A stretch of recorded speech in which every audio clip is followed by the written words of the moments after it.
যেই মুহূর্তে জাদুকরি আলোটা সেই লোকের গায়ে পড়ল, আলোটা তার পুরো শরীর স্ক্যান করে তাকে মুহূর্তে পুরো ঠিক করে দিল। জ্ঞান ফেরার সঙ্গে সঙ্গে সে হতবাক হয়ে গেল, কারণ একটু আগেই তো সে গাড়ি দুর্ঘটনায় মারা গিয়েছিল।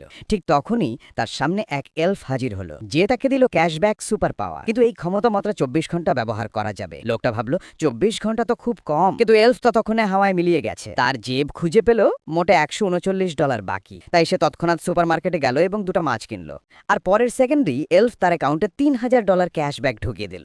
লোকটা বুঝে গেল সে যত খরচ করবে তার কয়েক গুণ টাকা ফেরত পাবে। তাই সে চিৎকার করে বলল, আজ সবাই যা খুশি কিনো, বিল আমি দেব। লোকজন উন্মদের মতো কেনাকাটা করতে লাগলো, আর লোকটা মুহূর্তেই $20 মিলিয়ন ক্যাশব্যাক পেল। কিন্তু তার মনে হলো এভাবে টাকা কামানো এখনো অনেক ধীর। সে সরাসরি ছুটলো ফেরারি শোরুমে। ম্যানেজার তাকে উপর থেকে নিচ পর্যন্ত দেখে কর্মচারীদের বলল তাকে বের করে দিতে, কারণ লোকটাকে দেখে মোটেই ক্রেতা মনে হচ্ছিল না। কিন্তু এক দয়ালু মেয়ে তাকে থামায়নি, বরং হাসি মুখে সব গাড়ি দেখাতে শুরু করলো।